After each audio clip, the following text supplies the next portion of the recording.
बिस्मिल्लाहिर्रहमानिर्रहीम। अज़ीज़ तलबा व तालिबात, अस्सलामु अलैकुम। मैं हूँ आपका chemistry teacher Ehsan Afroz. Class ने हम केमिस्ट्री बाब नंबर 1। आज के लेक्चर में हम मुख्तसर सवालात में से आखिरी 3 सवालात को हल करना सीखेंगे। तो आएँ चलते हैं ग्लास बोर्ड की तरफ। सवाल नंबर 17 है मुख्तसर सवालात में से कि 1 ग्राम NaCl में ज़्यादा फार्मूला यूनिट होंगे या 1 ग्राम KCl के अंदर। तो एक एक करके पहले NaCl के लिए मालूम कर लेते हैं फार्मूला यूनिट, फिर KCl के लिए मालूम कर लेते हैं, फिर दोनों में मुवाजना कर लेंगे और देख लेंगे किस में फार्मूला यूनिट्स की तादाद ज़्यादा है। तो पहले हम सवाल नंबर 17 को हल करते हैं। तो 17 में पहला हिस्सा करते हैं जिसमें हम NaCl में फार्मूला यूनिट निकालते हैं। NaCl में फार्मूला यूनिट्स की तादाद और उसके बाद हम KCl के अंदर फार्मूला यूनिट्स निकालेंगे। KCl में फार्मूला यूनिट्स की तादाद, फिर दोनों का आपस में मुवाजना कर लें। NaCl में फार्मूला यूनिट निकालते हैं। कैसे निकालेंगे NaCl के फार्मूला यूनिट? पहले तो हमें पता होना चाहिए कि NaCl का कितना मास दिया गया है। तो NaCl का मास हमें बताया गया है 1 ग्राम, जबकि NaCl एक आयोनिक कंपाउंड है। तो आयोनिक कंपाउंड के मास को हम फार्मूला मास कहते हैं। तो NaCl का जो फार्मूला मास है वो हम जानते हैं 58.5 ग्राम फी मोल है फार्मूला मास। हमने निकालने हैं फार्मूला यूनिट्स, जिनको हम सादा लफ्ज़ों में पार्टिकल्स की तादाद के नाम से भी जानते हैं। तो मास की मदद से अगर हमने पार्टिकल की तादाद निकालनी है तो इसके लिए हमारे पास पार्टिकल की तादाद निकालने के लिए जो फार्मूला हम बनाते हैं वो किसकी मदद से बनाते हैं? हम लिखते हैं NaCl के मोल्स ये बराबर होंगे NaCl का मास, NaCl का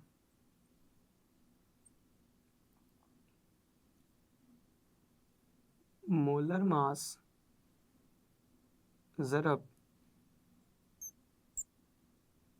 एवोगैड्रो नंबर। तो मोल निकालने हैं किसकी मदद से? मास की मदद से। इस फार्मूले का इस्तेमाल करके मास की मदद से क्या निकाल लेते हैं? मोल्स। और फिर मज़ीद मोल्स की मदद से पार्टिकल्स की तादाद निकालने के लिए हम क्या करते हैं? उन मोल्स की मदद से पार्टिकल की तादाद निकालने के लिए मोल्स को मज़ीद एवोगैड्रो नंबर से ज़रब दे देते हैं। तो अगर हमने NaCl के मोल्स की तादाद, NaCl के मॉलिक्यूल्स की तादाद निकालनी है, मोल्स नहीं, NaCl के मॉलिक्यूल्स की तादाद। तो NaCl के मॉलिक्यूल्स की तादाद किसके बराबर होगी? ये NaCl का मास, NaCl का मोलर मास तकसीम करेंगे, जो जवाब आएगा एवोगैड्रो नंबर से उसको ज़रब दे देंगे। तो मॉलिक्यूल की तादाद निकालने का ये तरीक़ाकार होता है कि आप मास को मोलर मास पर तकसीम करके, पिछले सवालों के अंदर भी हम यही फार्मूला इस्तेमाल करके आए हैं कि NaCl किसी भी शय के मॉलिक्यूल्स निकालने के लिए उसके मास को मोलर मास पर तकसीम करते थे और एवोगैड्रो नंबर पे से ज़रब दे देते थे। लेकिन हम चूँकि NaCl के फार्मूला यूनिट की बात कर रहे हैं, क्योंकि NaCl एक आयनिक कंपाउंड है, आयनिक कंपाउंड फार्मूला यूनिट के मिलने से बना होता है, लिहाजा हम NaCl के मॉलिक्यूल की तादाद नहीं लिखेंगे, क्योंकि ये एक फार्मूला, ये एक आयनिक कंपाउंड है। इस वजह से हम यहाँ पर लिखेंगे NaCl के फार्मूला यूनिट्स। पीछे हम मॉलिक्यूल्स के लिहाज से पढ़ के हैं, इस वजह से पहले मैंने मॉलिक्यूल के लिहाज से उसको लिखकर जाहिर कर दिया। लेकिन चूँकि NaCl एक आयनिक कंपाउंड है, इस वजह से मॉलिक्यूल की तादाद नहीं लिखेंगे, बल्कि फार्मूला यूनिट की। मॉलिक्यूल या फार्मूला यूनिट एक ही बात है, ये पार्टिकल्स की तादाद को जाहिर करते हैं। मॉलिक्यूल किसी मॉलिक्यूलर कंपाउंड में पार्टिकल की तादाद को जाहिर करता है, जबकि फार्मूला यूनिट किसी आयोनिक कंपाउंड में पार्टिकल की तादाद को जाहिर करता है। तो जब हमने पानी की मिसाल ली थी, सल्फ्यूरिक एसिड की मिसाल ली थी, ग्लूकोज शुगर की मिसाल ली थी, तो वो सारे मॉलिक्यूलर कंपाउंड थे। इस वजह से उनके मॉलिक्यूल्स, उनके पार्टिकल्स की तादाद को हम मॉलिक्यूल लिखते थे। NaCl एक आयनिक कंपाउंड है, इसलिए इसके पार्टिकल की तादाद को फार्मूला यूनिट लिखा जाएगा और फार्मूला आगे वही रहेगा कि NaCl का मास तकसीम NaCl का मोलर मास ज़रब एवोगैड्रो नंबर। तो फार्मूला यूनिट निकाल लेते हैं। इसके मास दिया हुआ है 1 ग्राम, मोलर मास भी दिया हुआ है कितना, हमें पता है 58.5, और एवोगैड्रो नंबर भी हम जानते हैं 6.02 ज़रब 10 की ताकत 23। इसको हल करते हैं, हमारे पास जवाब आएगा 1.03 ज़रब 10 की ताकत 22 फार्मूला यूनिट्स। ये किसके फार्मूला यूनिट्स निकल आए हैं, NaCl के। अब ये NaCl के फार्मूला यूनिट्स आ गए। अब हम KCl पोटाशियम क्लोराइड के फार्मूला यूनिट्स मालूम कर लेते हैं। बिल्कुल इसी तरह से फार्मूला इस्तेमाल करते हुए तो हम लिखेंगे कि KCl का जो हमें मास बताया गया है वो कितना है, 1 ग्राम बताया गया है, जबकि KCl का जो मोलर मास है वो कितना होता है, 74.5 ग्राम फी मोल। जबकि हमने इसके फार्मूला यूनिट्स निकालने हैं, चूँकि ये भी एक आयनिक कंपाउंड है, तो KCl के फार्मूला यूनिट्स किसके बराबर होंगे, KCl का मास तकसीम KCl का मोलर मास ज़रब एवोगैड्रो नंबर। मास कितना है, 1 ग्राम, मोलर मास कितना है, 74.5 ग्राम, एवोगैड्रो नंबर क्या है, 6.02 ज़रब 10 की ताकत 23। हल करेंगे, जवाब आएगा 8.08 ज़रब 10 की ताकत 21। ये हमारे पास क्या निकल आएंगे, फार्मूला यूनिट्स। और ये फार्मूला यूनिट किसके निकलेंगे, पोटाशियम क्लोराइड के। आप दोनों फार्मूला यूनिट को देख सकते हैं। आप मुशाहिदा करेंगे कि NaCl के फार्मूला यूनिट में 10 की ताकत 22 है और यहाँ 10 की ताकत 21 है। तो जहाँ 10 की ताकत ज़्यादा होगी वो तादाद भी ज़्यादा होगी। तो हम नतीजा क्या निकाल रहे हैं, यहाँ से हम नतीजा अखज़ कर रहे हैं कि 1 ग्राम NaCl में फार्मूला यूनिट्स की तादाद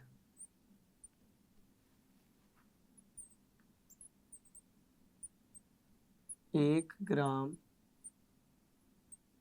KCl से ज़्यादा होती है या होगी। ये हमने नतीजा निकाल लिया। आगे चलते हैं सवाल नंबर 18 की तरफ, जिसमें पूछा गया कि होमोटॉमिक और हेट्रोटॉमिक मॉलिक्यूल में मिसालों की मदद से फ़र्क करना है हमने। तो सवाल नंबर 18 में हमने होमोटॉमिक मॉलिक्यूल बताने हैं कौन से होते हैं, और हेट्रोटॉमिक मॉलिक्यूल्स बताने हैं कि ये कौन से होते हैं। होमोटॉमिक मॉलिक्यूल और हेट्रोटॉमिक मॉलिक्यूल, और साथ में इनकी मसाले भी बतानी है। सबसे पहले तो दोनों तरह के मॉलिक्यूल्स की तारीफ़ लिख लेते हैं। तो पहला फ़र्क इनकी तारीफ़ के लिहाज से किया जाएगा। कैसे हम तारीफ़ करेंगे होमोटॉमिक, होमो का मतलब होता है एक जैसा, एटॉमिक का मतलब होता है एटम, और मॉलिक्यूल के लिए इस्तेमाल होता है। तो ऐसे मॉलिक्यूल जो एक जैसे एटम के मिलने से बने होंगे होमोटॉमिक मॉलिक्यूल कहलाएंगे। तो हम लिखेंगे ऐसे मॉलिक्यूल्स जो एक जैसे एटम्स पर मुश्तमिल होते हैं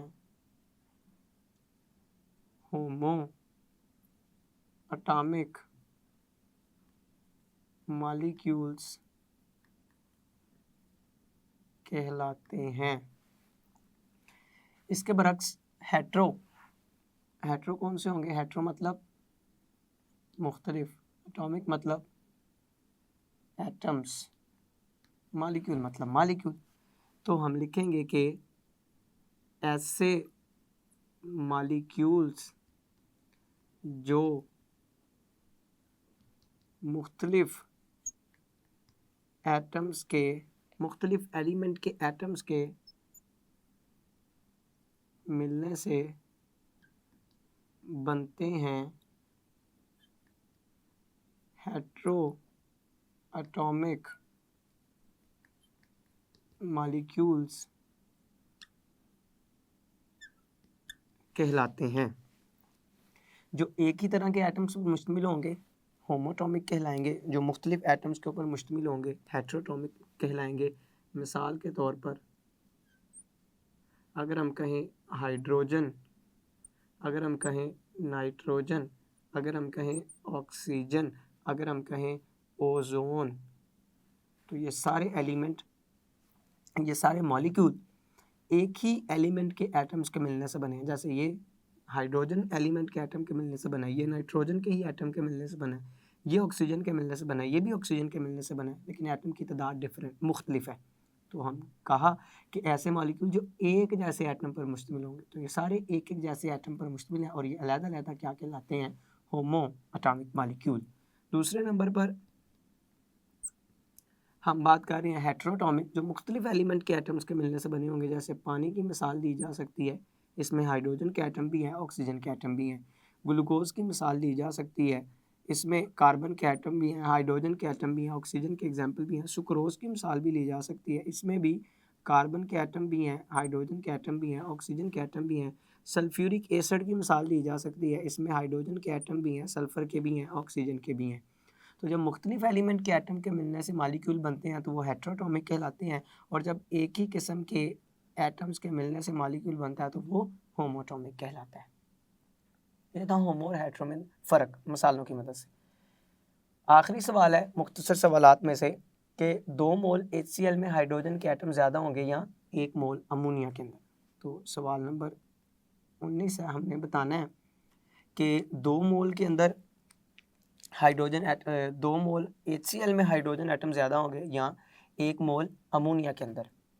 एक बात ज़हन में रखें, किसी भी मॉलिक्यूल के अंदर किसी एटम के मोल की तादाद उस मॉलिक्यूल में पाए जाने वाले एटम की तादाद से ही निकाली जा सकती है। मिसाल के तौर पर अगर 1 मोल HCl है और HCl के अंदर सिर्फ एक ही हाइड्रोजन एटम पाया जाता है, तो इसका मतलब कि 1 मोल HCl के अंदर हाइड्रोजन के मोल्स की तादाद कितनी होगी? 1 मोल अमोनिया की बात करते हैं, अमोनिया में 1 मोल में अगर हम इसका फार्मूला देखें तो 3 हाइड्रोजन है, तो 3 हाइड्रोजन से मुराद के 3 मोल हाइड्रोजन के पाए जाते हैं। तो किसी 1 मोल शय के अंदर किसी एक एटम की तादाद जो होगी, किसी एक एटम के मोल की तादाद जो होगी, वो उस शय में पाए जाने वाले एटम की तादाद के बराबर होगी। तो यहाँ से हम इसको हल करना शुरू करते हैं। तो मैं लिखूँगा कि 2 मोल HCl में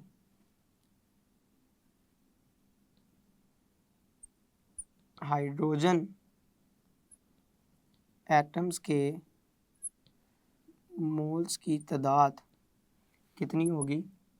1 मोल। अगर मैं 2 मोल हाइड्रोजन एटम 2 मोल HCl में हाइड्रोजन एटम के मोल की तादाद कितनी होगी? 2 मोल होगी, क्योंकि अगर 1 मोल HCl होता तो 1 मोल के अंदर हाइड्रोजन कितने हैं? एक ही, तो 1 मोल HCl का मतलब था 1 मोल हाइड्रोजन। अब 2 मोल है तो 2 मोल HCl का मतलब होगा 2 मोल हाइड्रोजन। तो 2 मोल HCl में हाइड्रोजन एटम की मोल्स की तादाद कितनी होगी? 2 मोल। 2 मोल हाइड्रोजन एटम्स पाए जाएंगे 2 मोल HCl के अंदर। इसी तरह से अमोनिया की बात करें तो 1 मोल अमोनिया में हाइड्रोजन एटम्स के मोल्स की तादाद तो 1 मोल अगर मैं अमोनिया की बात करूं तो 1 मोल अमोनिया में देखें कितने हाइड्रोजन है, 3। तो मैं कहूँगा कि 1 मोल के अंदर ये 3 मोल मौजूद होंगे। तो HCl के 2 मोल के अंदर हाइड्रोजन के मोल्स की तादाद 2 मोल, जबकि अमोनिया के 1 मोल के अंदर ही हाइड्रोजन एटम के मोल्स की तादाद 3 मोल। तो मतलब 2 मोल HCl में 2 मोल हाइड्रोजन एटम है और 1 मोल अमोनिया के अंदर 3 मोल हाइड्रोजन एटम है। तो जहाँ पे मोल्स की तादाद ज़्यादा होगी वहाँ पे एटम्स की तादाद भी क्या होगी, ज़्यादा होगी। तो मैं इस कैलकुलेशन से ये नतीजा निकाल सकता हूँ कि चूँकि 2 मोल HCl में हाइड्रोजन के मोल्स की तादाद 1 मोल अमोनिया में हाइड्रोजन के मोल्स की निस्बत कम है, लिहाजा 1 मोल अमोनिया में हाइड्रोजन एटम्स की तादाद 2 मोल HCl में हाइड्रोजन एटम की तादाद से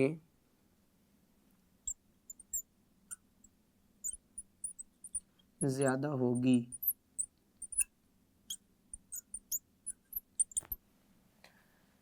तो ज़हन में रखें कि जो HCl है, अगर HCl का 1 मोल हो तो 1 मोल के अंदर हाइड्रोजन का भी 1 मोल होगा।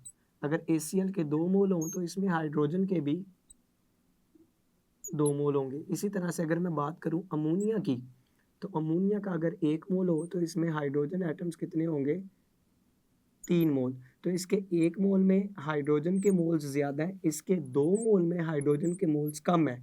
तो जहाँ पे हाइड्रोजन के मोल ज़्यादा है वहाँ पे हाइड्रोजन के एटम्स की तादाद भी ज़्यादा होगी। इसलिए मैंने कहा कि 1 मोल अमोनिया के अंदर हाइड्रोजन एटम्स की तादाद 2 मोल HCl में हाइड्रोजन एटम्स की तादाद से ज़्यादा होगी। अज़ीज़ तलबा व तालिबात, आज के लेक्चर में आपने ये 3 मुख्तसर सवालात, सवाल नंबर 17, 18, 19 जो न्यूमेरिकल के ऊपर मबनी थे, इनकी प्रैक्टिस की है। आप घर में भी इनकी प्रैक्टिस करेंगे। मैं उम्मीद करता हूँ आपको इनकी समझ भी आई होगी, आप इनको तैयार भी करेंगे। अल्लाह आपका हामी व नासिर है। अस्सलामु अलैकुम।